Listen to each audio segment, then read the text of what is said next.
see. Hello, we're recording now. Hello. Oh, hi, Kim. Nice of you to say hi. Welcome to the Women's Real Estate Network, Investing from a Distance.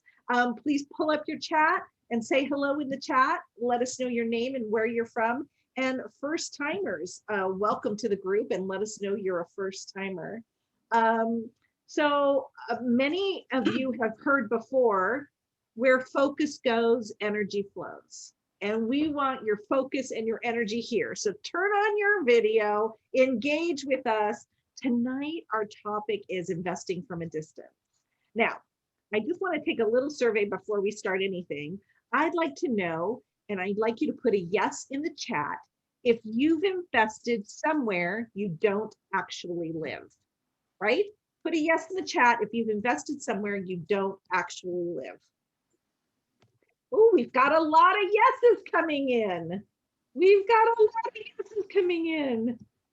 Okay, that's fabulous. All right, so, you know, there are several reasons that people invest in the places they don't live. I live in Los Angeles. You know, it's hard for us to get a lot of cash flow here. So for cash flow, I invest in other places.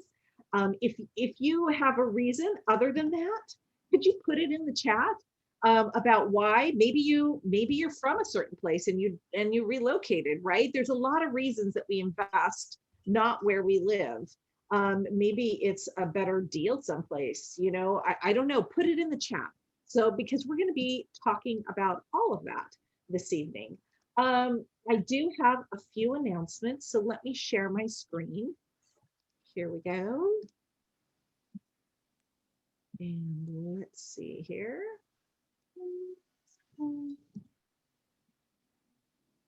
There we go. So the adventure begins, and it really is an adventure when you're investing from a distance. And that's what we're here to talk about, investing from a distance. All right, I just have a couple announcements. We do have a power hour every month. Our power hour is our only free event. Our next power hour is July 16th at noon. This is the event that we invite women who aren't familiar with WREN. They get to know about our mission and our pillars, and we highlight our members and one of their case studies. So, and I just have to say, I am so proud of our members. It's so fun to go to the power hours and watch what our members are doing. So members, if you have a case study out there, you know to email me. If you haven't been to one of our power hours, I highly recommend it. You get to see what some of our other women are doing and you get to learn from them. It's a really great event.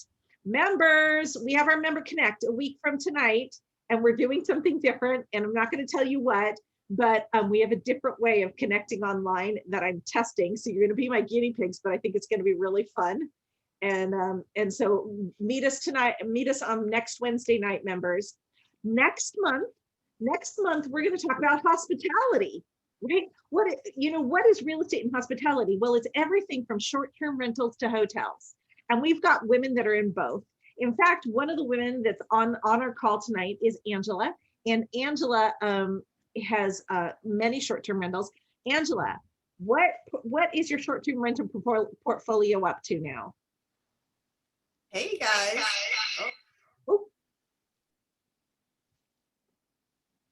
Oh, you muted yourself.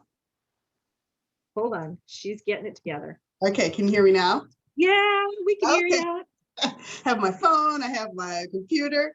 Yeah, so I'm out in San Diego, and I have 18 short-term rentals in San Diego and 2 in Oklahoma City. So I've been busy over the past year, but loving it and enjoying it. Okay, did you hear that? How many did you have, let's just say 18 months ago? 18, I had zero. She went from 0 to 18 in 18 months. How is that, ladies? So come next month to our hospitality and find out more. I'm not going to let her speak anymore about it because that was enough of a teaser. From 0 to 18 in 18 months. Let's find out more. And then we have, for those of you that know, our beloved Jen Maldonado. Jen is going to be speaking to us about hotels. Yes, Jen owns a couple hotels now. Man, fathers go, right? Very cool. Speaking of Jen, Jen and I have an online education. It's called the Real Estate Multiplier. If you're interested in it, I'll put the link in the chat in a little bit. And we also have WREN has a real estate financing toolbox. What is this? This is for those that are interested in wholesaling. So they go. It's five women talking to you about 5 different areas. And if you want to know of anybody, if anybody's taken it, put that in the chat, because I happen to know there are women online that have taken this program and absolutely love it. It's all online. You can take it at your own pace and you can rewind and re-listen to a bunch of it. So they talk about lease options, wraparounds, seller carryback, collateral property, talks about all kinds of things.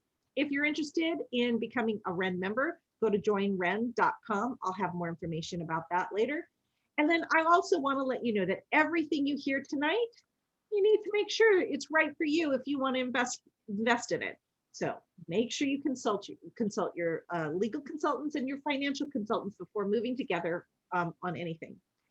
And you know what? It's funny this comes up. I think Shilpa Shah is on the line right now. Shilpa and I were texting earlier today, and we were talking about people who get into deals and maybe with the wrong people or not the right paperwork or something like that. So we are actually discussing putting together some kind of education on eyes wide open, right? We need to know what we need to know to go into business legally. How do we cross our I's? How do we dot our T's? How do we, get background checks on the people that we're investing with, right? We want women in this organization to be successful in their real estate investing. And to do that, you need to be educated and you need to have our eyes wide open about what kind of deal, what kind of legal ramifications you're getting into. So we are going to come out with that so that you guys can be educated and go forth and prosper. You need to stay to win. So we're going to have a drawing later on this evening, and we're going to give away a couple You Got This books.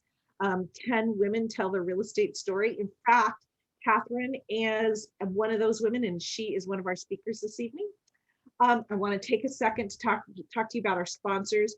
Trillion Capital is one of our sponsors. If you need hard money and you are flipping in the California area, specifically Southern California, Trillion, Karen Moore is your girl. I'll put her email, I'll put her text or her contact information in the chat later.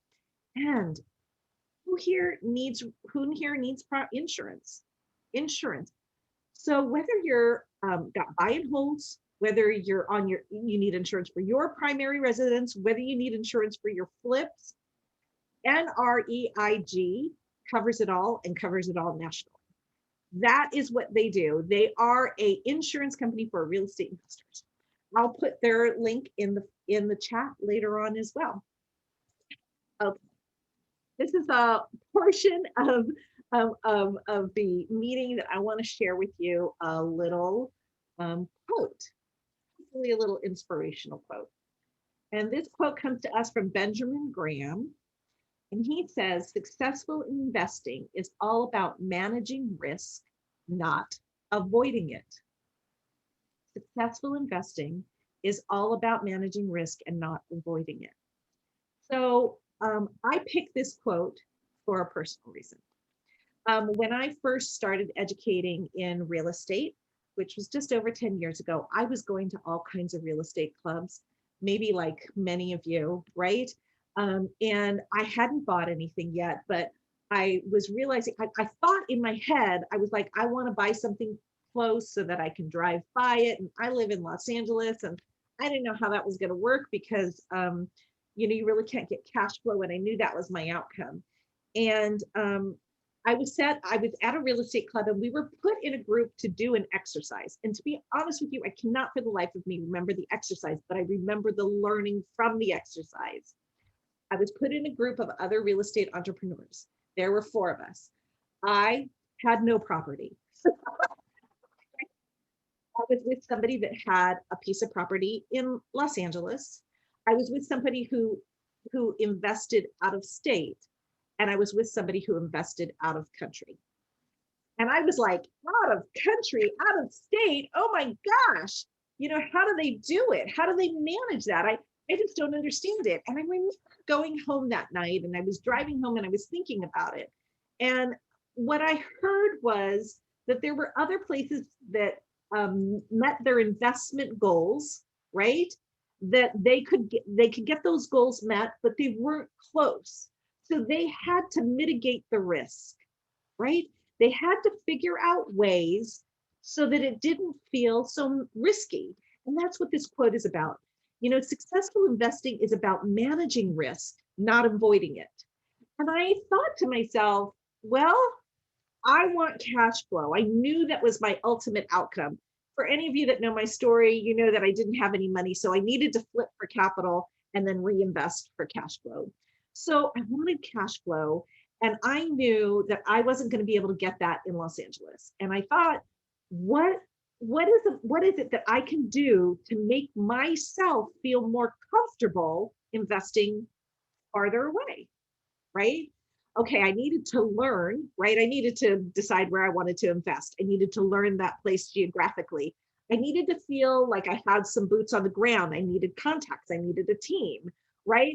I needed some education about what a good deal was and what the prices were. And I needed that, right? So you see how you can start to form a list of the things you need to manage the risk, right? So I wanted to talk to you about that because that's kind of what we're talking about, but we're talking about it on steroids tonight. Um, we're talking about figuring out ways to manage the risks so that you feel comfortable and that it's an educated and smart decision for you to make to invest someplace that's not in your backyard, right? So I wanted to share that to you because it was a huge light bulb learning for me. And I hope that tonight we're going to shed some of that learning for you guys. Once again, you're at Investing from a Distance, and we're going to talk all about investing from a distance. I want to just briefly touch on who WREN is. Our mission is to create a community where women in real estate will excel and empower each other. We share experiences, tools, and resources to help each other grow both personally and professionally. And we really believe, to grow professionally, you need to grow personally. This is about stretching yourself, right? Oh, and by the way, we like to have fun while we're doing it. There's usually drinking involved when we get together. I'm not gonna lie. Always bottle wine, at least. And then I want to talk to you about our 4 pillars. We love our little wren bird, and we call our 4 pillars our nest, N-E-S-T. N is for networking. Primarily, we're a networking organization. We have both local and national networking things. We've been only networking online for this past year. But if you guys check your email box in the next week to 2 weeks, we're doing a survey to talk about meeting in person and the comfort levels of everybody. So please make sure you get back to us. E is for education. We feature strong businesswomen to speak about their business models and to find out how they made it. These women are like us, right? They're juggling their aging parents, their children, their dog, their multiple things that they've got going on in their lives, right? And we want to know how they're making their business models work and how they're doing life, how what it is that they're doing, what little nuggets of success can we glean from them. S is for skill development.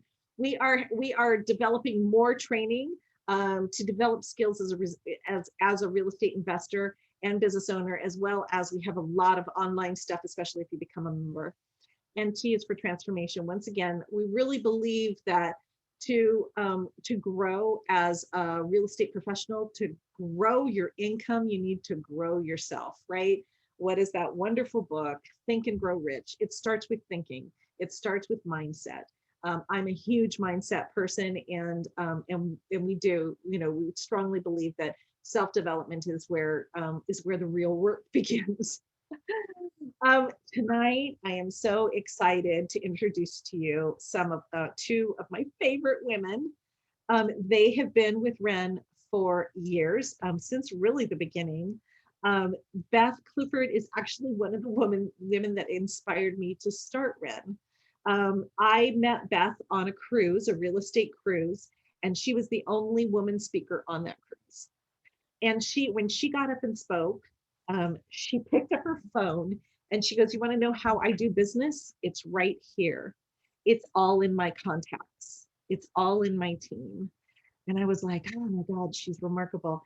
She is remarkable. She's an entrepreneur for many years, a business strategist and a developer. She developed a resort in Belize, and now she's starting a project in Greenfield, and that's about 1,000 miles away from where she lives. So we're going to hear from her about how she finds her projects, what she looks for, how does she manage that, right? How do you manage that? So I'll introduce her first, and then we're going to follow up with Catherine Maria. Catherine, oh my God, I have honored her so much in the past, I don't know, few months. Catherine is a full-time real estate professional. She has been for a long time. She's been a specialist in short-term rental, and she had several short-term rental here in Los Angeles. And when COVID happened, she was really just looking for a change. And I think she went to Puerto Rico on a whim, like for an event. And she fell in love with it. And the girl dropped the mic, sold everything, and moved to Puerto Rico, I don't know, 7 months ago. And I'm like, Catherine, you have such courage. And she's rocking it. She became a resident of Puerto Rico, and she founded a RIA over there called RIA Rico. And in fact, I was just at it a couple of weeks ago, and it was amazing. And Catherine's going to talk to us about what's going on in Puerto Rico, what the opportunities are there, and did you know about the tax advantages? Very interesting. Anyway, so after that, we're going to do some networking, but first, let's hear from our speakers. Beth, are you here? Say hello, Beth. I am. Wonderful. Let me. Can you hear me? I can. So let me pin your. There you are. Let me pin your picture.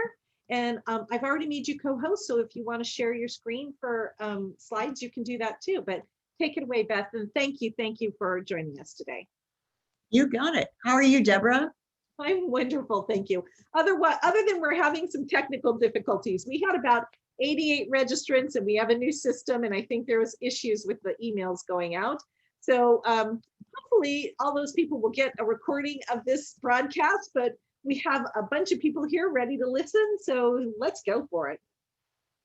You got it. Well, thank you, Deborah. And it's great to see all these beautiful, powerful women on all together for WREN. So thank you for inviting me. I don't know how much I have to share. I guess from my background is I've been doing real estate investing for almost 20 years. And I have invested, and as Deborah, maybe you probably have told people, I'm mostly a real estate developer. And so I do a lot of greenfield projects. So I found raw dirt, I go into markets, I find raw land, I put the land deal together, and then I design whatever is the highest and best use for the product, for the market and for the land itself. And then projects can be where I will buy or develop and hold for a long period of time. Some of them I may flip out of. So it really varies on really what the product is and what the market says. But I want to go back to kind of what you said, Deborah, which is, why do you develop far away? And so why do you not develop right in your backyard? And so for me, it's always been about the market. And it's just like you were saying, Deborah, that it's hard to find cash flowing properties in Los Angeles. And that's probably true in a lot of areas. I used to live in the Bay Area of California, and very difficult to go find cash flowing products in that area. So I think the other is that you've got to go look here. You live where you want to live, but you invest where the numbers make sense. And so, and numbers, yes, numbers are, a rate of return. Obviously, that would probably be one of the reasons why you go and look. I always look at things too about market opportunities. And so I try to figure out, where is the market going? So one place where I made a significant investment was in the country of Belize. And people are like, well, why did you go to Belize? I just had dinner with some people this evening and they're like, how did you end up going to Belize? And I said, well, it's actually easy it was a hard process, but it's actually easy when I look at it from the rear view mirror. And so number one is that it was in the early 2000s, I was looking for a different asset class to go to develop. And I wanted to go develop something which turns into what you're going to be speaking about next month, Deborah, which is hospitality. So hospitality, if done properly and managing your costs appropriately, has one of the highest cap rates and highest rates of return on the asset. So I wanted to go do a project that was hospitality based. Second is I wanted to find something outside the United States. And part of that was kind of socioeconomic. Part of that was about diversifying portfolios. So much of my portfolio and investors who I work with portfolios were in the United States. And so we were looking for something outside the United States. And so long story short, I put a pin in the map at about Oklahoma City, which is about the middle of the United States. I made, because it is hospitality, I made an assumption that people would not want to travel more than 6 hours from Oklahoma City on an airplane to get to where they're going to go. And then when I looked at what geographies were included in a 6-hour flight from Oklahoma City, it came out to there were 12 different locations that were possibilities for us to go look at as possible markets. And then over the next year, I went through every one of those markets to find out the one that I was looking for. And what I was looking for was an emerging market. I was trying to pick out where the puck was going. Where is the next future of tourism that's within 6 hours of the United States? And we landed on Belize, and to come to find out, we made a good call on it. From that time frame, the tourism market in the country of Belize tripled. Long story short, we went through 2008, but we came out of the ground in 2013. We opened our hotel in 2017. We attracted the first major brand to come into the country of Belize, which we attracted the Hilton brand, and we're a Hilton Curio, which is one of their lifestyle brands. You may have stayed at an Autograph, which is the equivalent of the Marriott Corporation. And so today we have a lively, functioning, thank goodness COVID is over, because we were not for 9 months, we were closed. But we built a huge project. It was put almost over $90 million US in the ground in the project down there. And it's a great cash flowing asset. I got a lot of gray hair from doing the property, but in hindsight, it was a great property, and it's a buy and hold. I sit and I manage it. I'm the CEO of the project today. Right now, what I'm doing is kind of taking what I learned from that, but right now I'm doing a different project, and I live primarily in Maine. And so I live on the coast of Maine. I have a home on a lake, and I have a home on the coast of Maine, but my primary residences are here in Maine. But I started to selfishly look for a place in the winter for myself to go to get out of Maine, because it gets very cold here. And so I started to go look at places to invest that are for snowbirds and secondary homes and have a good tourism or secondary home market. And so I started to comb from Jacksonville, Florida, all the way up to North Carolina. And I started to go through a lot of the different areas all along the Atlantic seaboard and looked at just a ton of real estate to go look at possibly building a development. And I finally landed in a community called Beaufort, North Carolina, not to be confused with Beaufort, South Carolina, but Beaufort, North Carolina. And today I'm in contract for 84 acres. We're got a master plan put together for a planned urban development in that area, completely kind of out of the box for the area. And the value proposition of that is, I found a great historic town. It's all based on a great waterfront. It's right next to the Rachel Carson Preserve. It's got the Outer Banks. It's got great beaches that are there. Fishing is tremendous there. The water is very warm because the Gulf Stream comes up. And it's one of the very few communities on the Atlantic Ocean that actually has a south-facing beach just because of the geography of the area. So it has some very interesting features that make it very alluring to people who are having second or third homes. Weekend homes are out of the Raleigh-Durham and out of the Triangle.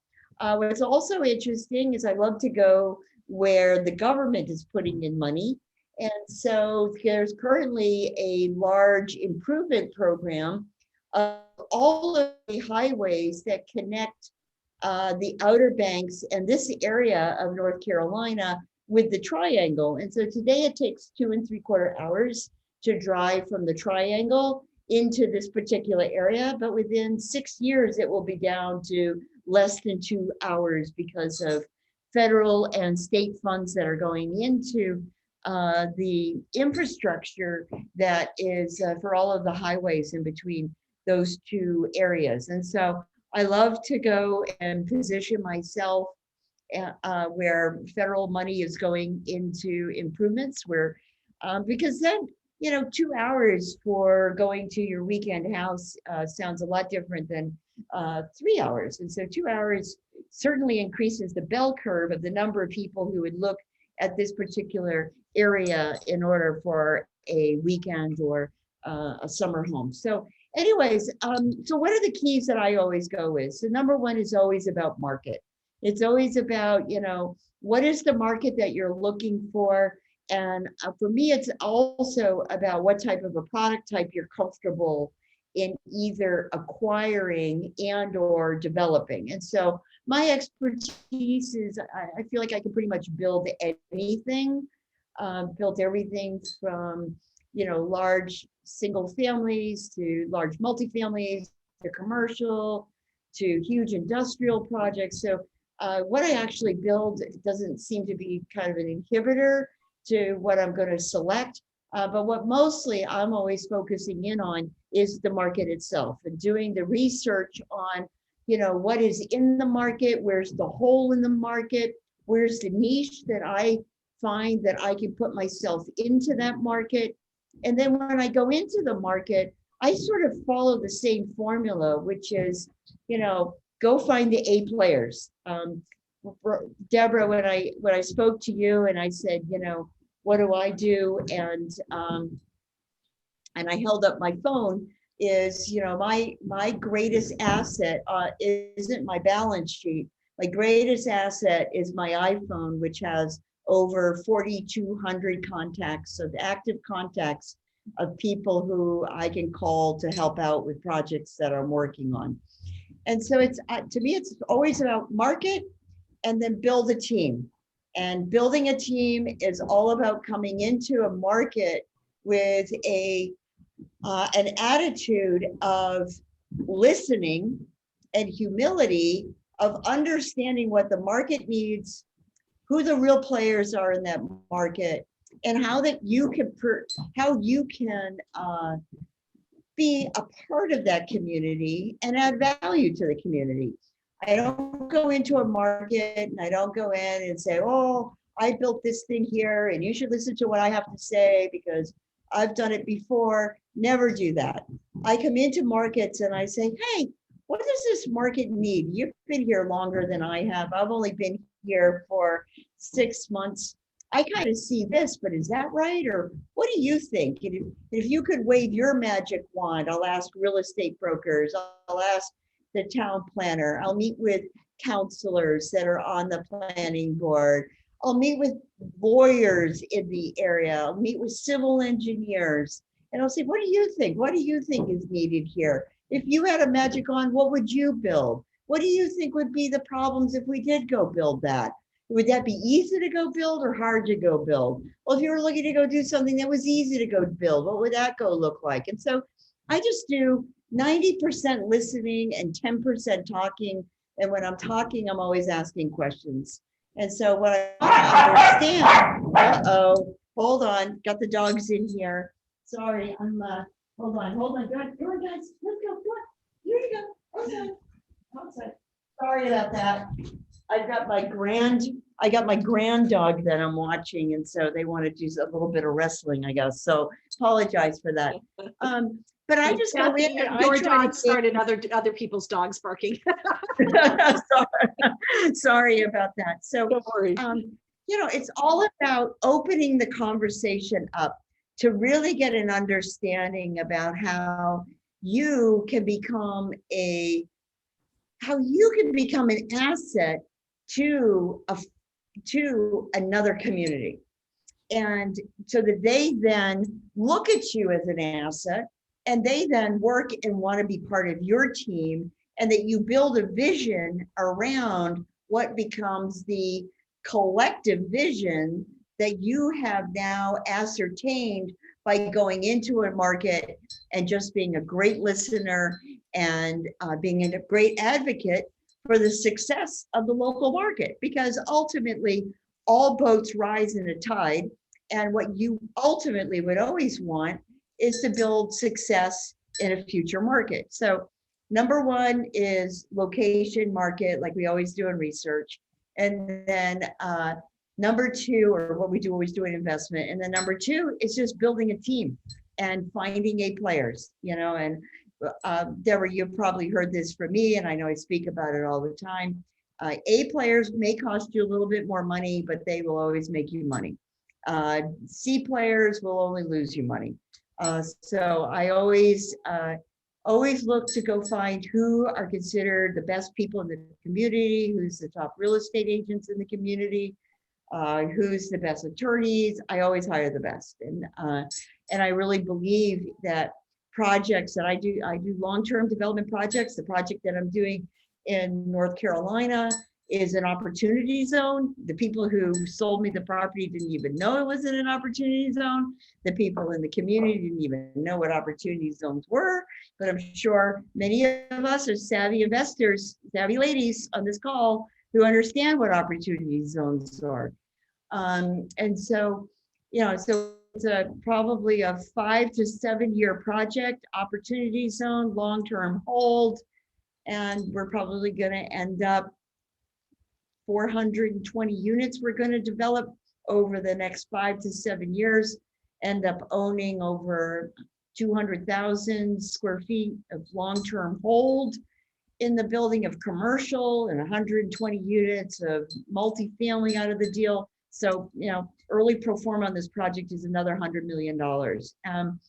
With technology today and with COVID, I manage the properties and I manage Belize. I have a great team. And when you've got a great team who's bought into your vision and who are self-starters and are properly motivated and rewarded with very clear metrics of success, which I do with all of the people who are involved in my companies, then it's not that difficult to run projects remotely and then just go in and check up on them as needed. So I guess that's where I'll kind of leave it, Deborah. And we have a bunch of questions. Yeah, we have a bunch of questions, Beth. So I don't know if you were born a baby developer, but some people are curious about your background and how you came into development. Also, they were wondering about if you raise your capital through syndications, what's your process for all of that? And then, what about natural things like hurricanes? How do you mitigate all of that Can you ask me one at a time? I'm old as dirt, Deborah, so I don't remember everything. So my background, I'll go with my background. So I'm 62 years old. I wasn't born a developer. My degree was in a bachelor's degree in economics and philosophy, MBA in entrepreneurship. I would say that I'm a born entrepreneur. So I'm kind of one of those people, I think that I'm best right between setting the strategy and bringing it down into an executable plan. I'm horrible at day-to-day operations. I get bored. I'm horrible at it. Don't put me in operations. My first career was in technology, and I did that for over 15 years. And it was all about understanding business and applying technology to business problems. What I did in my mid 30s is I transitioned out of owning my own and sold my management consulting firm. And I went and did what I absolutely love, which is I loved building. And so I partnered with a woman who owned a very successful construction management company.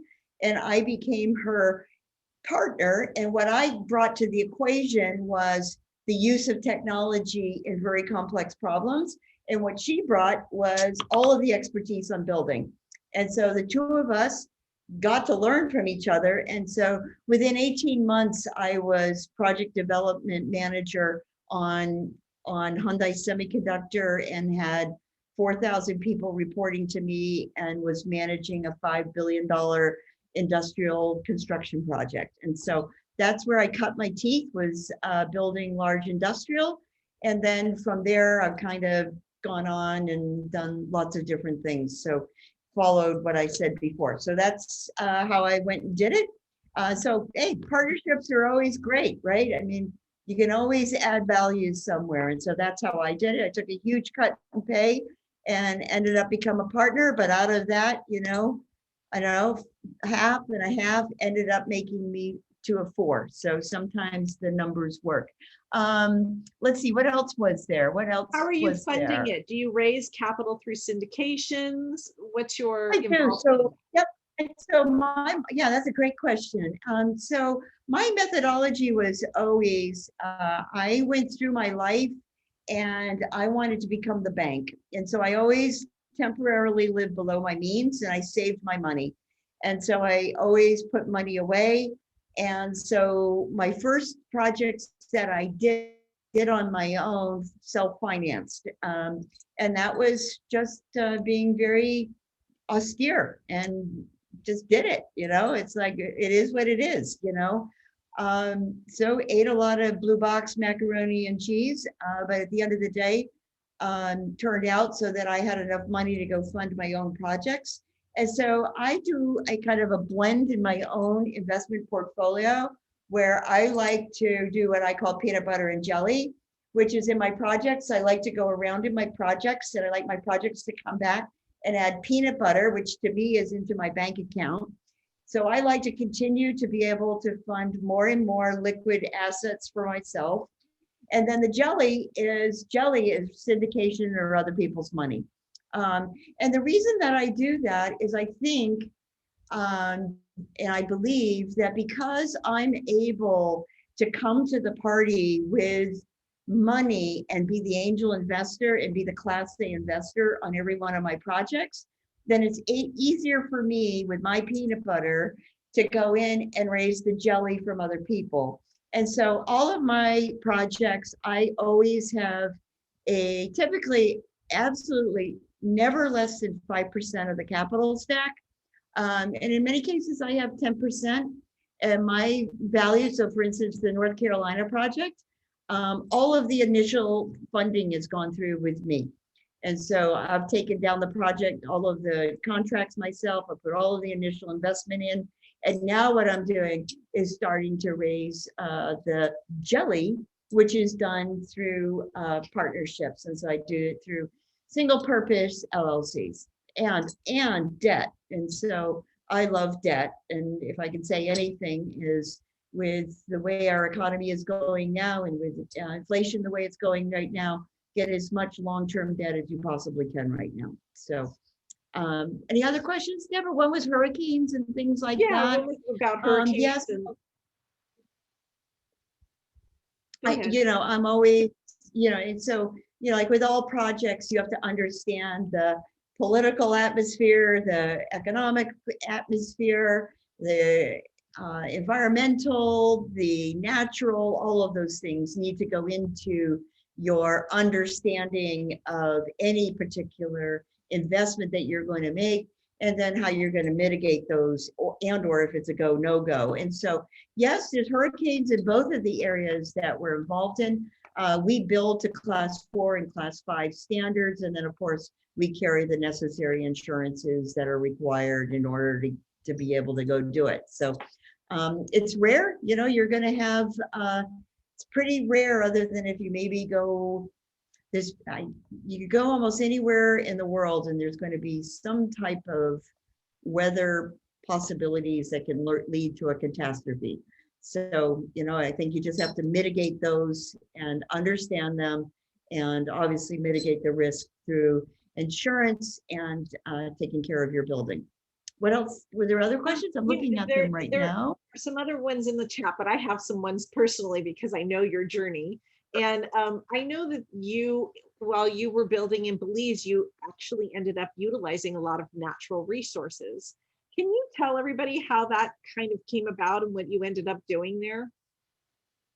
Wait a minute, say that again. I was reading the chat. Say it again, Deborah. That's okay. I know when you were building in Belize, you ended up utilizing a lot of natural resources, while all the other developers were building with traditional shipping in cement to build.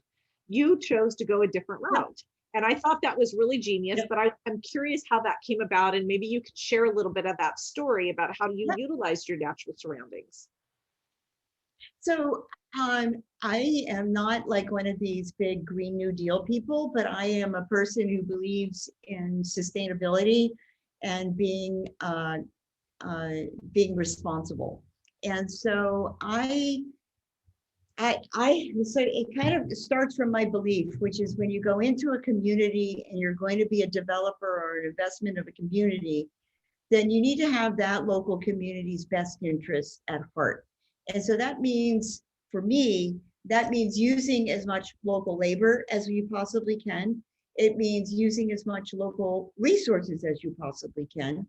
And that's just part of my belief. And it really doesn't come from being necessarily green, but it really comes from it's the most cost effective and it's the best solution for the local community. And so my goal in all of the communities that I go build is, at the end of the day, I want to build a great project that has a long legacy around it, and that it provides long-term employment that is viable for the community.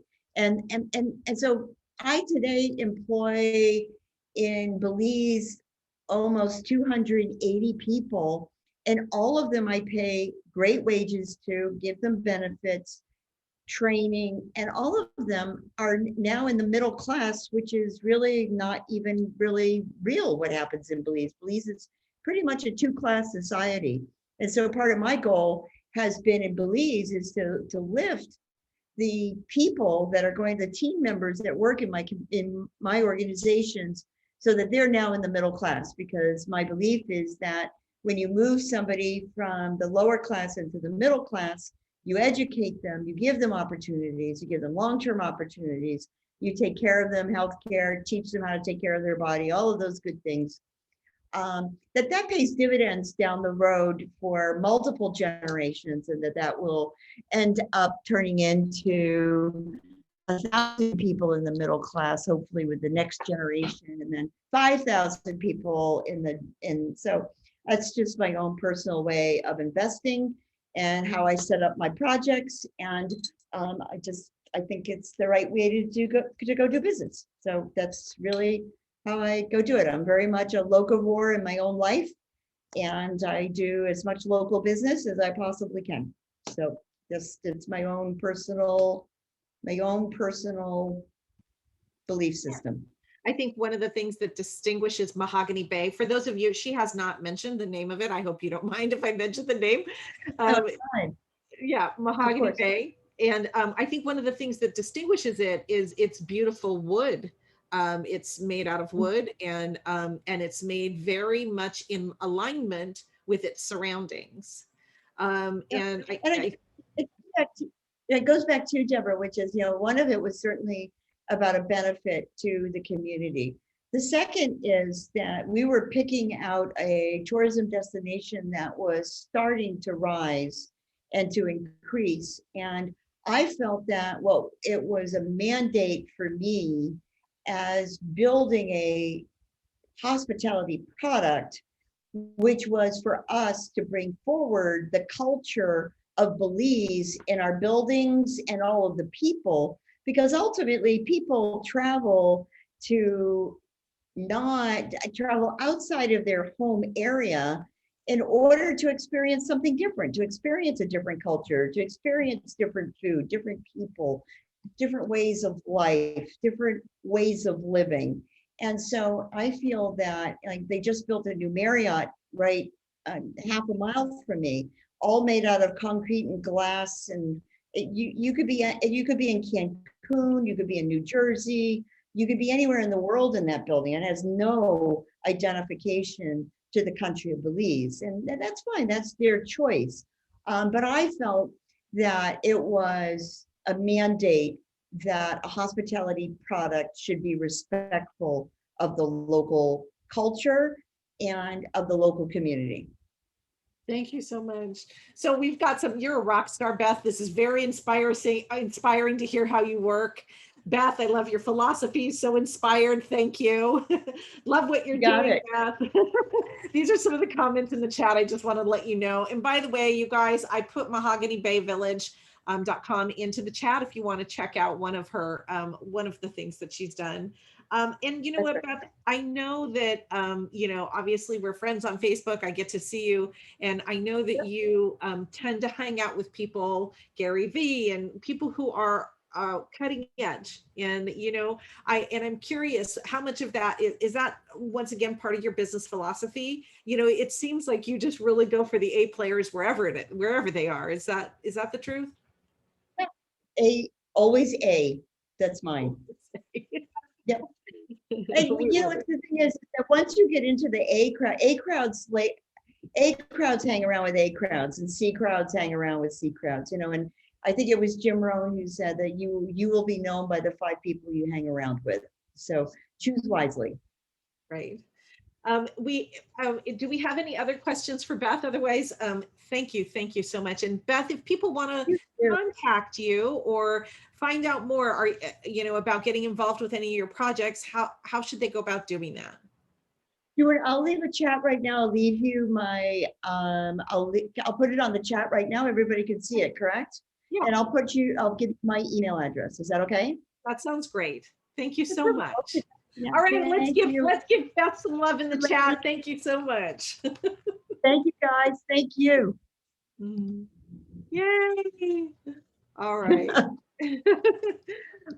Well, okay, so we got to hear one woman's journey, not only to Belize, but into North Carolina, and how she looks at things, her philosophy in building, her philosophy in being able to pull the teams together. And obviously you can tell she does a lot of research on the communities that she goes into, right? She is picking markets very consciously, and she's researching those markets and figuring out what she wants to do. We had another, comment in the chat I'd just like to address. Thea would talked about, is it okay to invest in SFRs or multifamilies out of state without actually physically flying to see the properties? Tia, I've actually bought properties I've never actually been in. I've had some properties for years I've never actually been in. If there's anybody else on the call that is at that, I saw Catherine's hand go up. There's several of us that have done that, and it's all about making sure that you have the right team in the area that you're going to.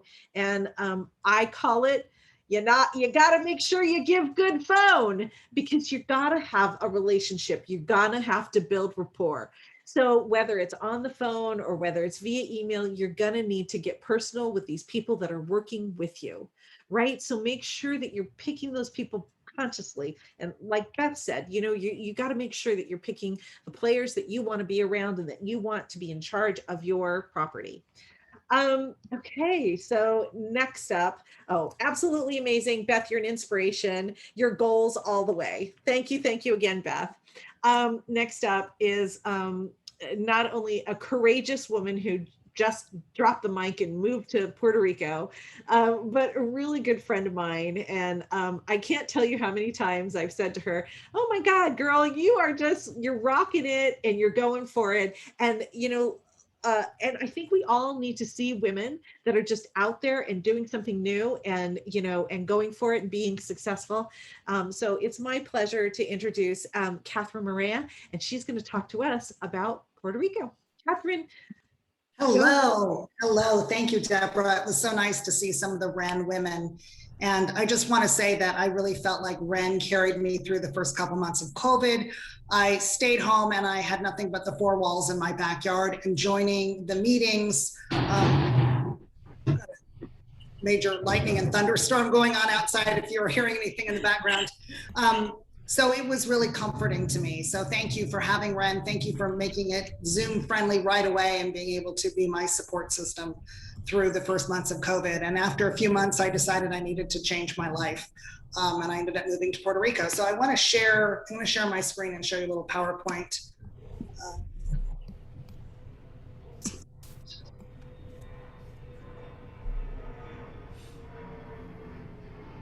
Right, are you able to see my screen? No. Okay. Yeah, share screen.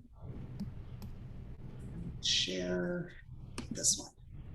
It's my first time sharing a screen, so. Okay, there we go. We got you. Okay. All right, so let's see how I get myself over into the,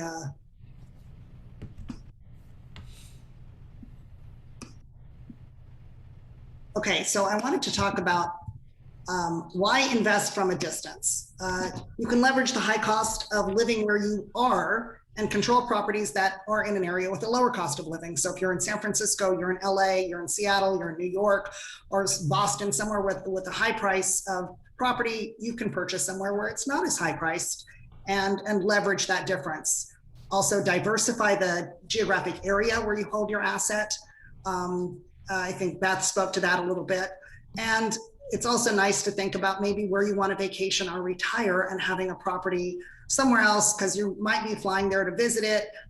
So it's kind of nice to get to know the area and have a tax write-off to do so. Here's some things I thought about to consider if you're going to purchase a rental property like a rental house from somewhere that's too far away to drive to. You want to really look at the employment of the town. Is it diverse or is it a company town that mostly has just one employer? Also, if you can find a place where the average cost of property compared to the average rent, where you've got a kind of a low price of property and a high price of rent, that could be really valuable for you for cash flow. And really take a look at what people expect for the size of home. For instance, I have a house in Utah that's 5 bedrooms. In Utah, in Salt Lake City, there's large families. They really want a bigger property. Whereas maybe a studio or a 1 bedroom or 2 bedroom in Los Angeles, where there are a lot more single people, might perform very well. So you don't want to get yourself a property where in the place you're going to, it doesn't really fit the expectation. Also growth. It's really great if you can be in a location where the population is growing and property is appreciating. You don't want to be in a place that's declining or shrinking. I think it's good to look at landlord business friendly aspects. So if you're going to a place that has rent control or is very restricted or has licenses and permits that are needed, it's going to be maybe more difficult to practice the real estate practice there. And then look at maybe some of the hidden fees. Go on Facebook, go looking around, talk to real estate agents. Are there taxes that maybe you don't know about or have to pay where you currently live? Are there utilities such as shoveling snow that maybe you don't have where you are? A lot of times you have to have a rental license, even if you just rent one home. So try to find out that information and look at the average leasing practices for getting your property leased up. In Florida, for instance, I found that 1 month rent was an average leasing fee, whereas other places, a half a month's rent or even having it provided inclusive in the property management, the 10% or what have you that you're paying. So check out those things. And most importantly, your management team can make or break you. Make sure you vet them carefully. They're going to be in control of one of your expensive assets, and check that out. Of course, I live in Puerto Rico. Sorry, my phone's going off. I moved to Puerto Rico in November, so I decided to change my life. Why Puerto Rico? Well, It's a paradise. It's beautiful. It happens to be a US territory. It's just 1,000 miles from Miami, which is a 2.5-hour flight. It has the only tropical rainforest in the US. And some of the women who are on this call were climbing up those waterfalls you see in the corner. It has 3 of the 5 of the world's bioluminescent bays.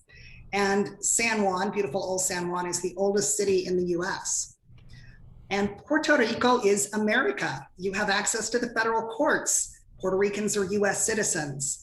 You have the same title and property rights as in the mainland, the same currency, the US dollar. You don't need a passport if you're a US citizen. There's a military presence on the island.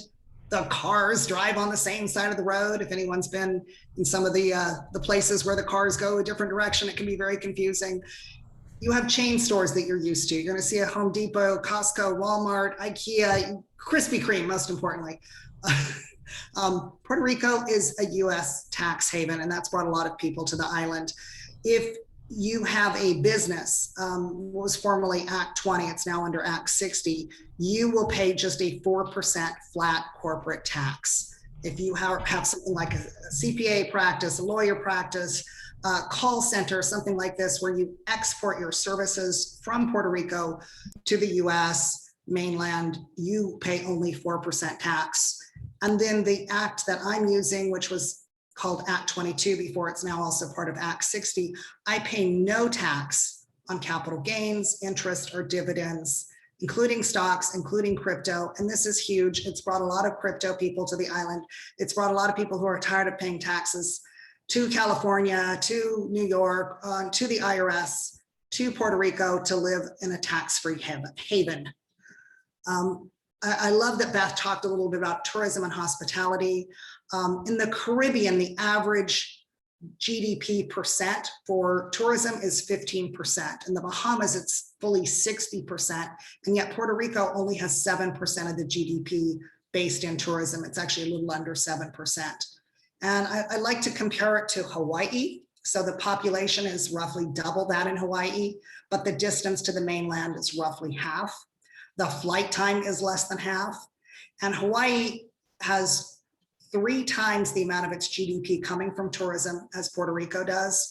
And the number of hotel rooms in Hawaii is 4 times the amount as in Puerto Rico. So we have a long way to go to catch up. And I think it's nothing but up from here.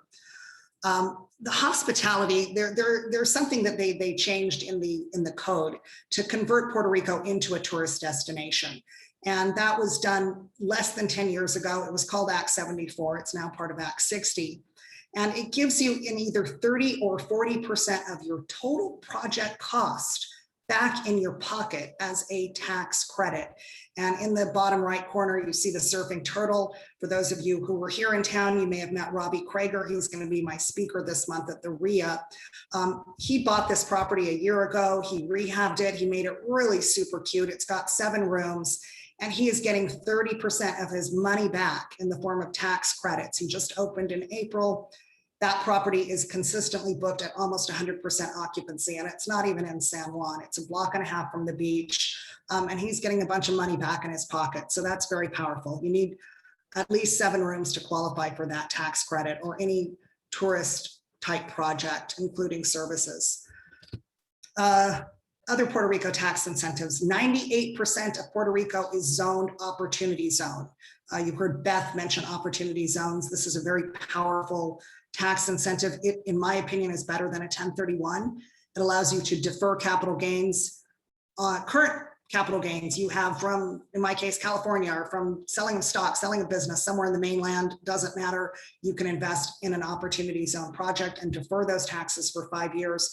The real kicker is all of the growth and gain on that asset over the next 10 years is completely tax-free.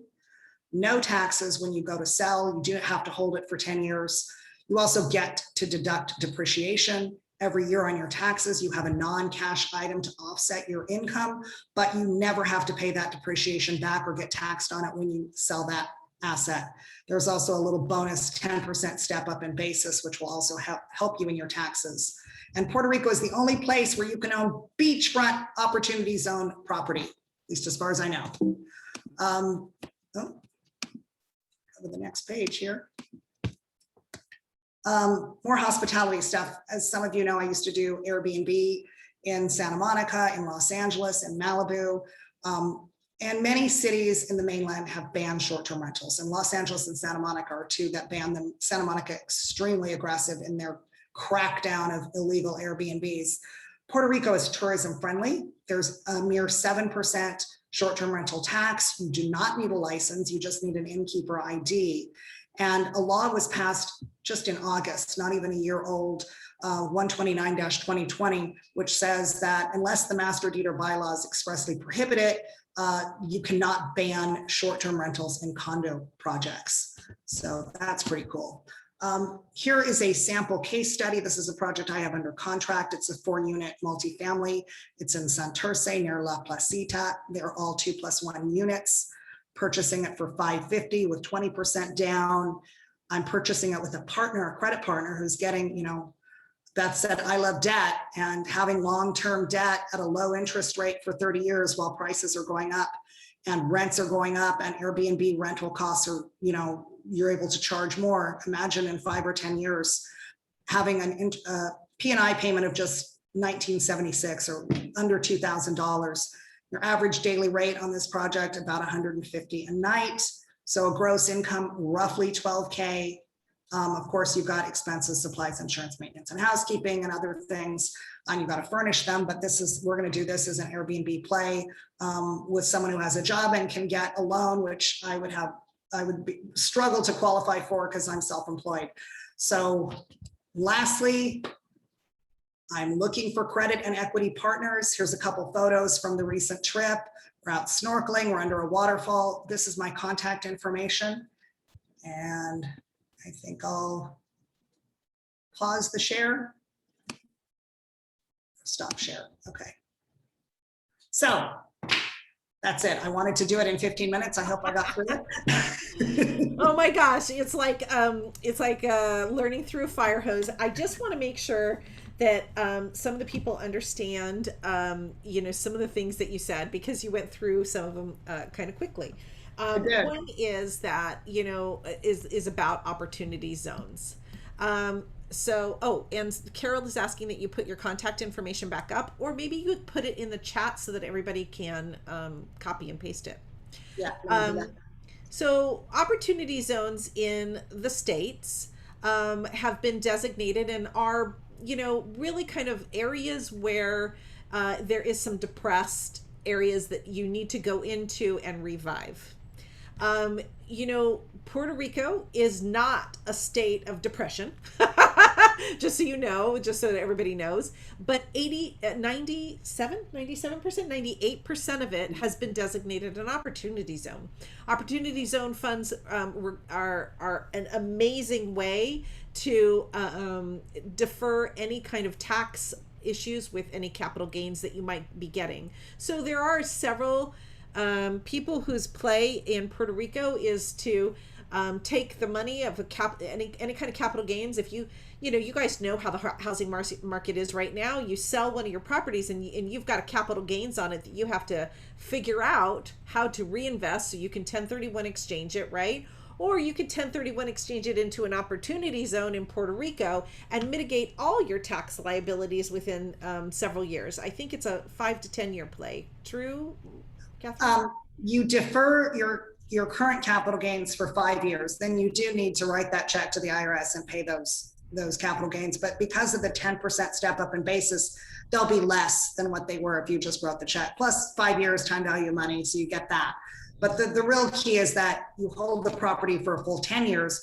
So you're going to write that check in year 5, but then when you sell that property 10 years from now, you don't owe the IRS anything, not one penny. Right. So if it grows up 10 times, now you've made all of that spread without having to pay any tax on it. So it's my understanding that at year 10, your property gets a step up basis. And basically that's why you don't owe any taxes at the end of it. My understanding is you get the step up basis for at the 5 year point, you can utilize that. So you're not going to have to pay tax on the full amount that you would have had to pay if you'd written the check, because you've got a step up basis. The check that you're writing is based on roughly 90%, but I'm not a CPA. I'm not a lawyer. take this with a grain of salt, do your own due diligence. I think the long and short of it is that there's some remarkable opportunity in Puerto Rico, and it's a beautiful island, tropical island. And I just want to go back to one other thing that you said, because I just want to make sure that our women really hear this. If you bring a business to Puerto Rico, you have a 4% tax. Hello, how many of us are running businesses in Los Angeles or California or some other more expensive state? And right now I was just reading about some of the tax laws that say that we're going to be paying 17% tax in California soon. And I'm like, wow, 4%. Right. And you're paying 17% in California, plus you're paying your 35%, depending on your tax bracket, 28%, whatever that is. So you're maybe in the 50% of your money is going towards taxes. In Puerto Rico, maybe 4%. If you have a business, I don't have a business, I pay 0 tax. All of my income is structured to be interest and dividend and cap gain income, crypto, whatever. All of my income is tax free. Oh, I'm dying. You're killing me. You're killing me. Yeah. I'm sorry, you should see the faces. I'm gonna go gallery setting, because you gotta see the faces. Some of the faces are like, what? She's paying 0% taxes? I mean, people get off the plane. Every day I meet new people. I met 50 platinum partner. Well, I didn't meet them, but I know that 50 of them showed up within the last 2 weeks from the Tony Robbins group, because they ran the numbers and came en masse to Puerto Rico. And I wish I got a commission on telling people to move to Puerto Rico, because so many of them that I've met have decided to move here. It's pretty funny, but I don't get any bump other than having more friends in my local network to go out and have mojitos with. So please come to Puerto Rico, hang out. And if you want to just do a project, I will try to help you in setting up an Airbnb that you can come and visit and be in Puerto Rico and have a property that's, I think, going to appreciate, in a market that has barely touched on the amount of tourism that they should be able to get in the future. Well, thank you for being with us today. And can we get some love in the chat for Catherine for sharing all this information? She put her information in the chat. Anybody wants to get in touch with her offline, please feel free. And thank you once again, Catherine, for joining us this evening. I know it's later there.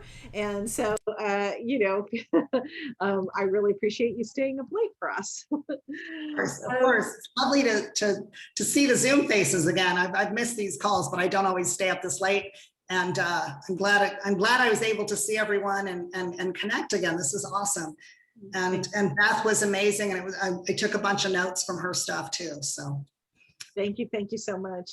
Now we're going to go to the networking portion of our evening, and I want to introduce Angela. Angela, you still on there? You hanging in there, girl? I'm hanging in there, and I'm excited. Catherine, I'm coming to visit. I know, right? All right, Angela, I'm going to pin you. You walk us through what's happening next. All right, let's see. How much time do we have, Deborah? We'll probably have 10 minutes for networking and then come back and do some closing. Oh, and by the way, stay on the line because we're giving away books. All right, ladies. Well, this is our time to network. One of the favorite parts about WREN, connecting with our other ladies. Again, if you don't know me, I'm Angela Silman from San Diego. So what we'll do is we'll break out into groups of about 3 to 4 people. We'll have the breakout rooms. Once you get into the room, just go ahead and introduce yourself, what city you're from, what's your real estate focus. And then for networking, I had a good one, but now it just slipped my mind. And then for networking, what's the book you're reading right now? So I'm reading Never Splits Difference, as I am honing those skills as I'm negotiating and talking to property owners. So let's see what book we're reading now. And then one more fun one. What vacations do you have planned? I'll just share mine. Puerto Rico. There you go. All right. Another conversion. Exactly. I'll give you a commission. My move. So then Deborah's going to go ahead and put us into breakout rooms. And so yeah, just one more time, your name, where you're from, what's your real estate focus or what you're wanting to focus on. And then what book are you reading or want to read? And then where are you vacationing? I know it's a lot, but we can do it, ladies. Here we go, ladies.